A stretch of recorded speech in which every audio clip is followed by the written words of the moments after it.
Adam, I bow. Now that I'm out in the country, I am dying to go fishing. It's true. Is that what lured you to the country? Oh, God. Yes. Was that the hook? No. Oh. Well, no. But I do enjoy going fishing sometimes. And I am really looking forward to it. But not the kind of fishing that has been hitting my mailbox lately. Well, on a scale of 1 to 10, how would you rate your mailbox experience? But wait a second. Did you say scale as in like fish scale? Did you just do that? I just did that. Okay. Well, Wait with bated breath. Oh. You're so gillable sometimes.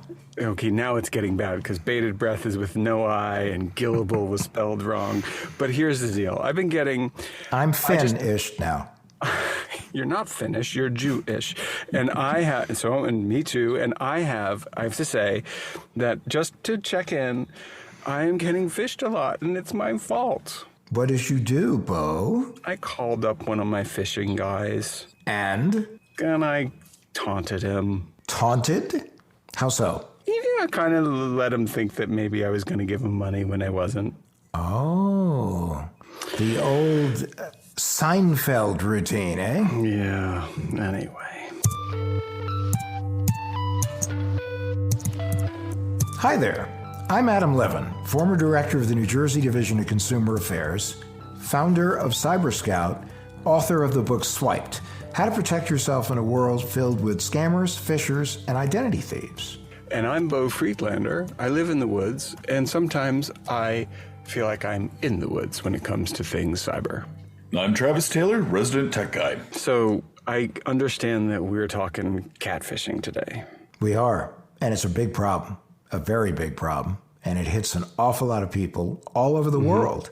True story, yeah. And sometimes people fall for very, very big catfishing scams. There was a story actually of a woman a couple of years ago who gave $2 million No. to a catfisher. And when it was finally brought to her attention, because she kept taking money out of her brokerage accounts and her money manager started to notice it and contacted her family and said, I'm worried about this.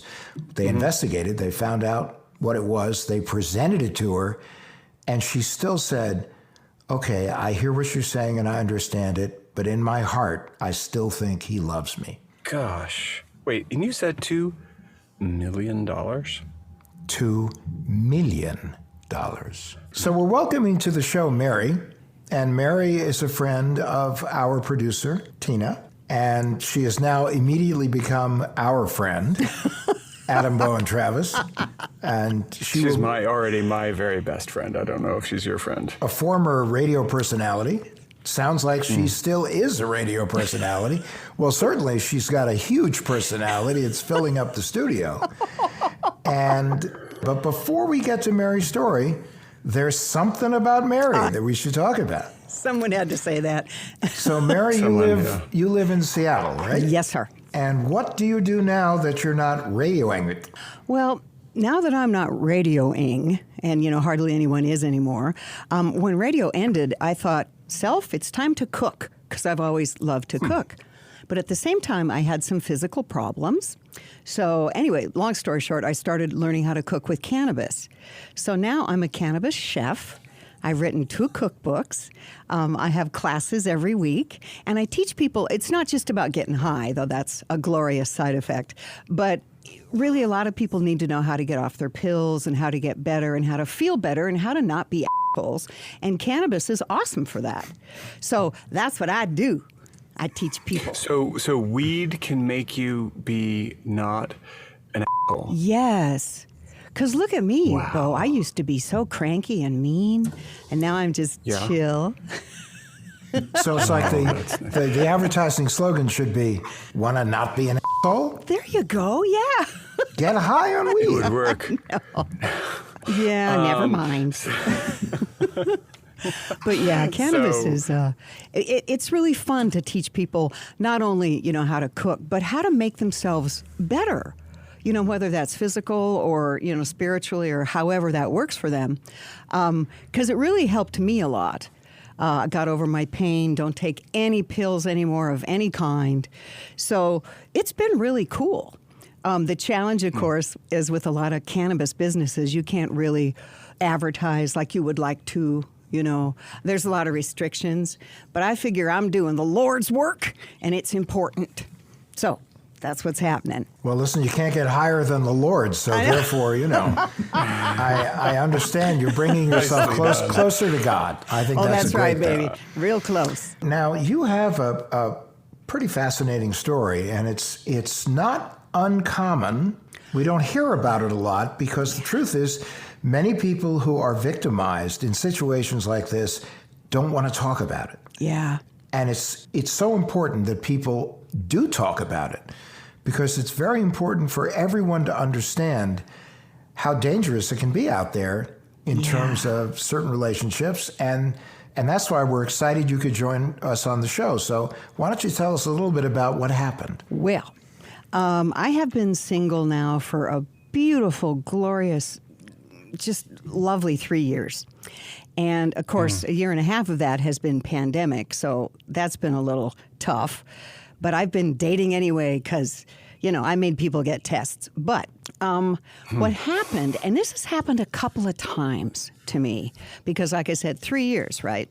So long story short, I'm on, what was it? I think it was Bumble but I've been on a couple of sites, and these types of situations happen to everyone everywhere.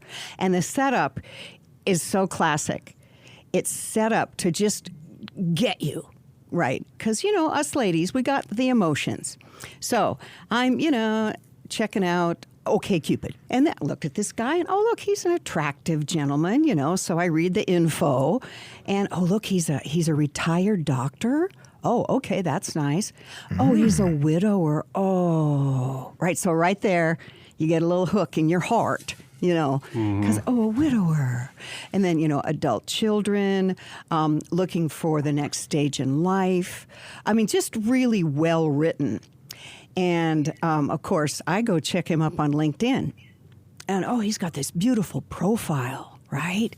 I mean, everything. He was the head of cardiology at Boston, Mass, and da-da-da-da-da. And then the background story, because there's always a background story, right? The background is he was born in Dubai, but his parents moved to Massachusetts when they were 5. I mean, this whole story. So you're like, believe in it. And I'm like, well, he's on LinkedIn, da-da-da. So we communicated for about a week. And interestingly enough, he's very courtly, right? Kind of almost old-fashioned. So I'm like, I better not say. Okay, so I'm being cool. I'm being careful, right? But then after about a week of every morning, good morning, beautiful. How was your day so far, right? And then at night, I'm just checking in on you, my darling. Chicks love that, right? So, and he sent me another picture, him and his dog. Oh, that's the other one. When they have a cute dog, be very careful.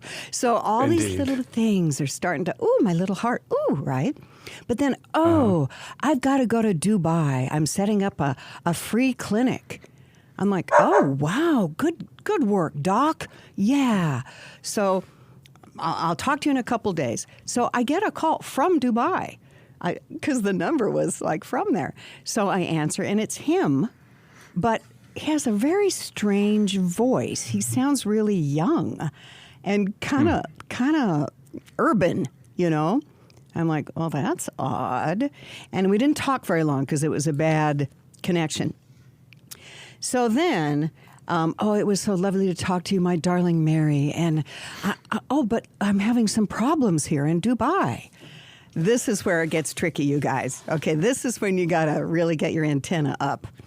Because, it's turning out that customs is holding on to the MRI machine and the X-ray machine, and they need $15,000 to get them. Big ticket Oh, items. yeah. Wow. Yeah, this guy isn't messing around. And they need $15,000 to get it out of customs. I'm like, well, gee, that's too bad. Sorry to hear it. He goes, well, is there any way you could help us out? What? You're a doctor, and you have enough money to open up a free clinic, but you can't get your stuff out of customs? Oh, so red flag, right? Red flag. I've been doing this long enough. I know, red flag. So I'm like, okay, I'm going to see how this plays out. So I told him, oh, gee, I wish I could help, but, I just don't have the money. And I'm not going to give you $15,000. I don't even know you, right? But I didn't say that. Just like, sorry, can't help. We continue every morning, every evening. These messages are just lovely. About another week, he's like, oh, things are still stuck in customs. If you can even help us with $5,000, because I'm really worried about the equipments. I went, wait a minute, equipments? So now his vernacular had changed. It was different. So I'm like, okay, now this is bull. Now he just wants money. I'm going to see how far this goes. But the other part of me, the love-starved part, is going, oh, man, this guy's fake. This guy is a fake hole, and he's trying to steal my money.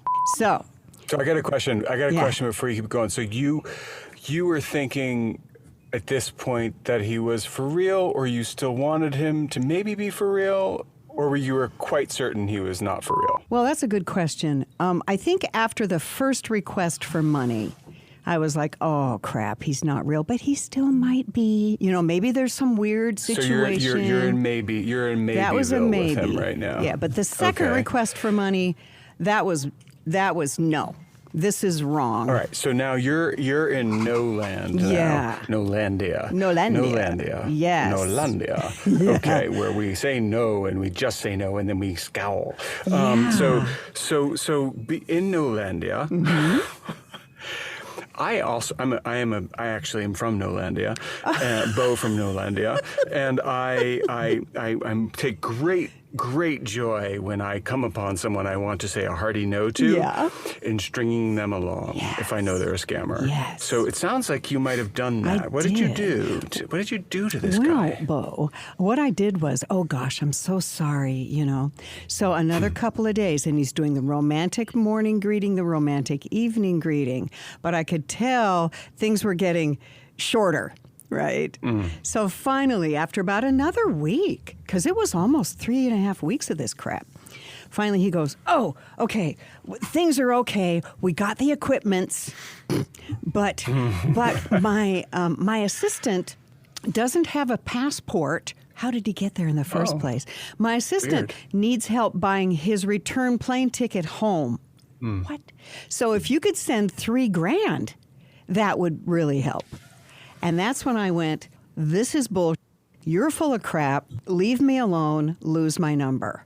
And I immediately, at that point, went on to, it was Bumble, to, say, hey, look, ladies, this guy's full of and he had taken his profile down already. So then I went immediately over to LinkedIn, to report him.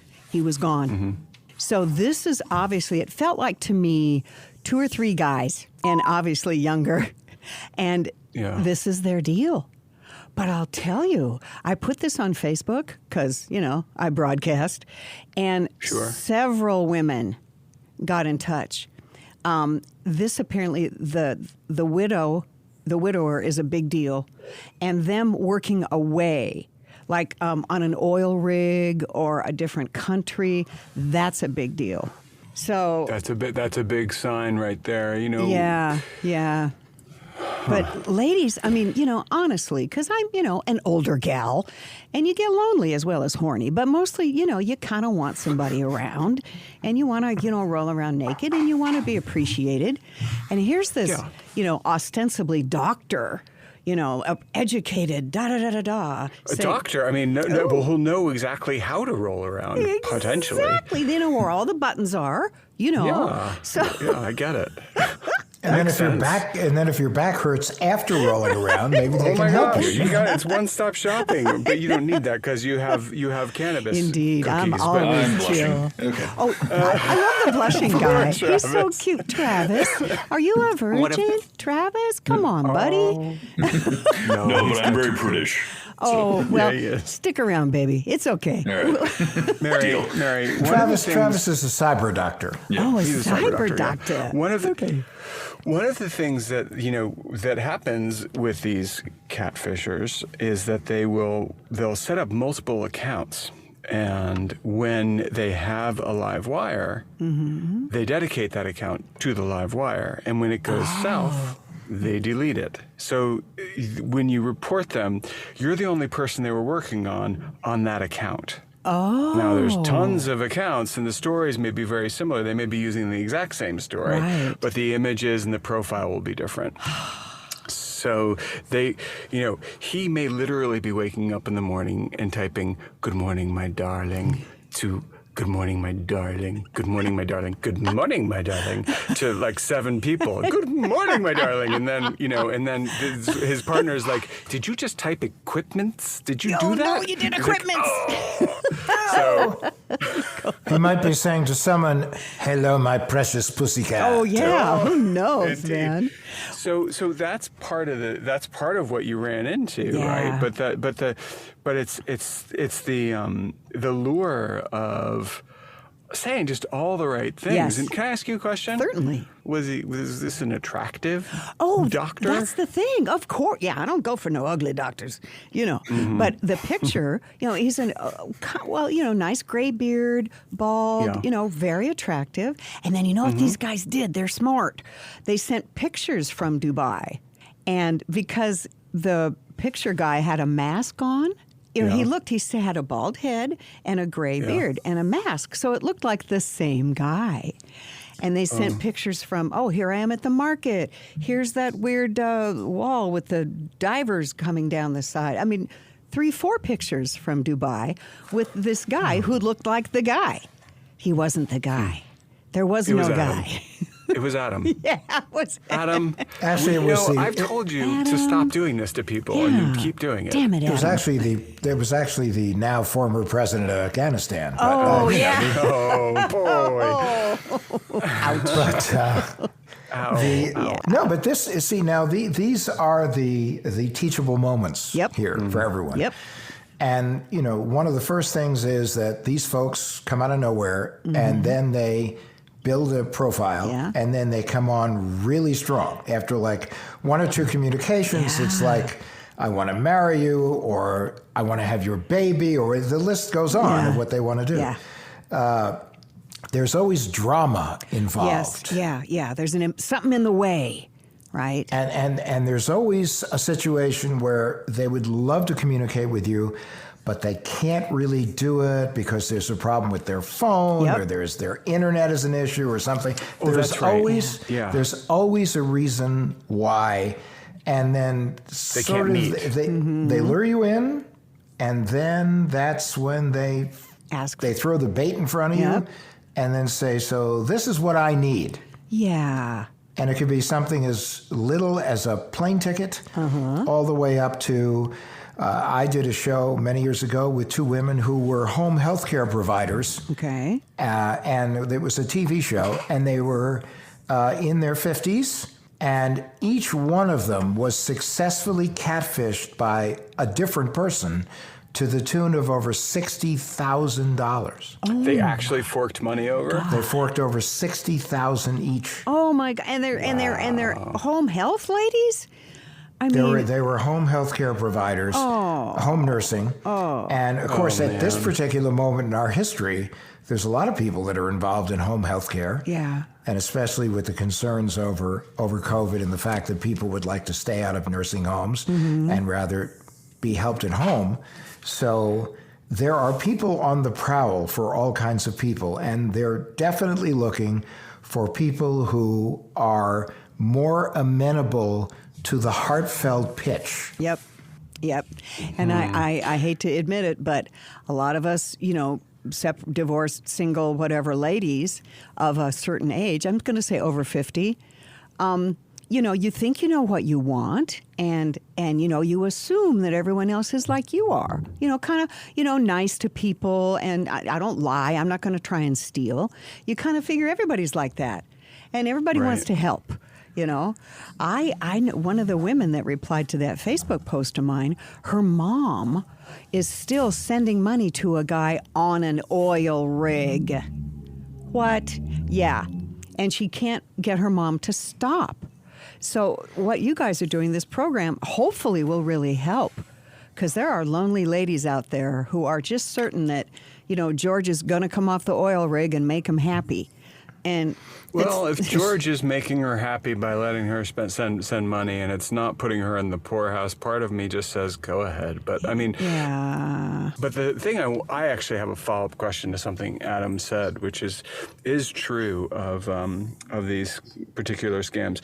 Did the gentleman, your paramour, did he move quickly, or was it a very slow courtship? Because it sounded like it wasn't so fast. It just sounded like he shifted quickly to a familiar sort of intimacy. Yeah, it was courting for about a week. Okay. And then he went to Dubai. Okay. And as he was in Dubai, it was very courting. But I think the whole thing was really about, from beginning to end, about 3.5 weeks. And it would have been shorter if I'd called him on his bullshit sooner. Did you ever get to the point of sexting with this individual, or was it always very gentlemanly? Yeah, it was real, which is weird because, I'm a big fan of the dirty GIF. I figured, like, I was wondering, like, what were you still doing there? I thought, like, why were you there, Mary? Know. But it's Seems also not your kind of guy. Yeah. It's also surprising. It's surprising that he actually called you. Yeah. Because generally they don't do that. Yeah. That's right. They don't want to out themselves early as being, let's say, far younger than you think they are. Yeah. Or they don't speak as eloquently as you think they might, especially if they're a sort of world-renowned doctor out of, Mass General. Yeah. And when he called, that was my first thing. And he called twice until I said, the connections are too bad. Don't call me. But he didn't sound like an older doctor from Massachusetts, It may be that he felt you were kind of starting to slip away, so he had to do something maybe dramatic to kind of lure you back in. Yeah. Did he ask if he could buy your book? No. What a jerk. What a hole. What was he thinking? I'm curious. What is? I would like to look at your book. Oh, what is your book? 2 of them. First book is Everyday Mary J. Because my name is Mary J. White in real life, and Mary J., also known as cannabis. So that was my first book. And that's on my website, maryjwhite.com. The second one is the CBD cookbook for beginners, and that's on Amazon. And the one I'm working on is Effortless Edibles, but I'm still working on that. So, yeah. All right. Can I ask you a question? Oh, sorry, Adam. Your next book should also be How to Avoid a Catfisher. With weed. With weed. Because you got a good story here. Well, yeah. Actually, a compilation of those stories would be awesome if they could have good either solutions or revenge addendums. You guys should do that. Oh, the revenge it's not addendum. a bad idea. Yeah. It's a great idea. But, the people that try to catfish me, they always are just wearing a bikini and they say, hey, as if that's like all I need. Like, oh, bikini and hey. Because I'm a guy and I can't control myself. Oh, got a boner. I mean, it's pretty, it's pretty. Well, like, with come on, both, try they're harder. wearing a bikini, but they have very long beards and they're bald. Oh, God, That is just not true or nice. Whatever you're into, Bo, it's fine. Really. Yeah. No, I mean, hey, it wasn't the beard I objected to. It was just, I don't know, the assumption. Yeah, It wasn't the consenting small animals, so that was important. That's anyway. a problem. Wow. But no, I get what you're saying, though, that, the assumption that just because you're male, the mere sight of female pulchritude is going to make you lose your mind and send them money. Come on. Indeed. Come on, Come give on. me a break. You're smarter than that. You got to at least bat your eyes or something. Boy, it sure cost me a fortune in the old days. But anyway, Travis? I was about to say a big factor here is with dating sites that they have really bad security. In the case of Bumble, they exposed 100 million of their users that was just left completely unprotected online. Oh, crap. So what that That's means true. is if you're looking to catfish someone, you can actually just go find all that data and then look for the likeliest targets. Wow. Yeah. Okay, I guess they then. kind of bumbled that one, huh? Yeah. Boy, ba-dum-bum. Oh, Adam. But Mary, let me ask you, from your experience now, Yes. right? What is the if you sat down with a friend of yours and your friend was saying, you know, I've gone on social media and I really like this guy, he's pretty awesome. Based on what you've been through now, what would you tell him? If you really like him, first of all, the minute he asks for money, I'm just going to say walk. If you have not met him in person, you don't know this guy, walk the away. If you still really like him, you're being a dumb. But if you really still like him, forget it. Spend $19.99 and go on one of those, background check things. I actually did that with a man I was dating right when I first, got separated. And oh, Lord Jesus, there were felonies and bad things on there. So that can be helpful if you like him enough to spend $20. But honestly, I have found, and no offense, because all y'all are boys, men, males, but men are a renewable resource, ladies. And if this one is in any remote way not making your panties soggy, walk away. Get a new one, because there's about 4 billion of them out there.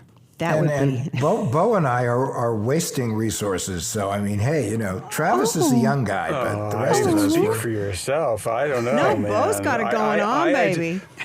Hey, I resemble your comment about being a dime a dozen, but I am not wasting. I've been off the market since 1999, so So, Travis, I have a question for you. Sure. I am guessing in your voluminous brain pan, you have some knowledge as to why catfishing is called catfishing. Oh. Yeah, it's funny because I think a lot of people assume it's some sort of weird older thing like a Louisiana bayou-based scam or something like that. But the term catfishing didn't actually come about until 2010 with a documentary called Catfish. It got more popular because there's a TV show on MTV in 2012 called Catfishing. But it's a recent term. Huh. And it's all about that, and that is what it's always about, is tricking people into love. We also have to talk about the other side of the coin, and that is that there was a scam that was uncovered a couple of years ago where a mother-daughter team operating out of Colorado was catfishing all sorts of women masquerading as if they were lonely soldiers deployed in Iraq and Afghanistan. That's terrible. That's terrible. Yeah, so... Well, and wouldn't you say the same thing for men then? Because you guys get catfish probably more than we do. And I think if people are honest, just be either a sugar daddy or a sugar baby. Just be honest. But... Yeah. You mean Margot Robbie really didn't want to go out with me? No, sweetie. I'm shocked. No, she didn't. She was busy. Mary, she was Yes, sir. busy, but I'm too. I mean, Adam was right about me. I'm actually just too tired to get catfish these days. Like, ugh. And also, I'm quite happy with my partner. That's the other part of it. See, but and that's the main thing. Yeah. But I mean, even if I weren't, I can't imagine. Like, it seems like a lot of energy to get. I know. That's. I know, Yeah. doesn't it? I mean, It does. Why don't you put that much But I've energy? been dating, and I know that's part of dating. It's just a huge expenditure of energy. Yeah. There have been gold diggers for years, men and Right, women who are out there exactly. doing so. Just think of these as digital gold diggers. Yes. That's what it's all about. And don't give Fair them your enough. money. no. No. Don't do it. Whenever and also, by the way, like, I think people should be in these platforms where there's so much dating happening. Maybe it's time for everyone just to go Dutch, so that there's no question about this sort of thing. But anyway, I am looking forward to looking at your books because I don't partake in weed, but I'm very curious about your stuff. And CBD, I do believe really Get the does CBD work. cookbook. It's really good. If I do All say right, so I'll myself. check it out. Yeah. So that is CBD for beginners, correct? The CBD Cooking with CBD? cookbook. The CBD cookbook for beginners. Excellent. On Amazon. All right. And I'm really excited because we now have a new business concept which is basically digital Dutch dating. Yes. Oh. We're not quite sure how we're going to implement it, but you get on it. It's going to be Although awesome. Bo's partner is Dutch. Oh, well, it's perfect then. Yeah, but we do go Dutch, but I don't know. We'll have to think guys. of something here. Maybe the clogs, the wooden clog. Oh, God. Anyway. Anyway, Mary, this was awesome. I mean, really Oh, thank awesome. you. And we truly appreciate you sharing your story. You know, again, the important thing with catfishing victimization, which is what it is, but looks like you actually became the victor on this one.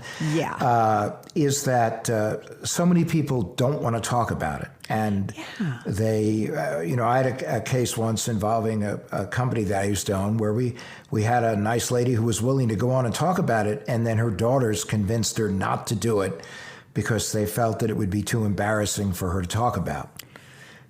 So it's very important to talk about this. It's Yeah. very important for people to understand that this happens a lot. A lot.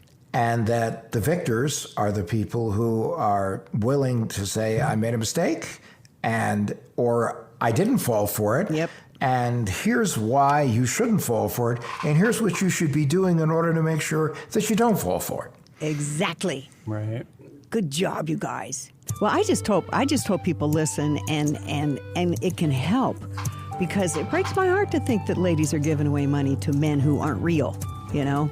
And vice versa. And vice versa. Absolutely. Yes. Thank you, Mary. Mary, it was really a pleasure to meet you. Yeah. You showed me that we can use tons and tons of swear words on this podcast and still have fun. Oh, good. I live to serve, man. That's what I do. There you go. All right.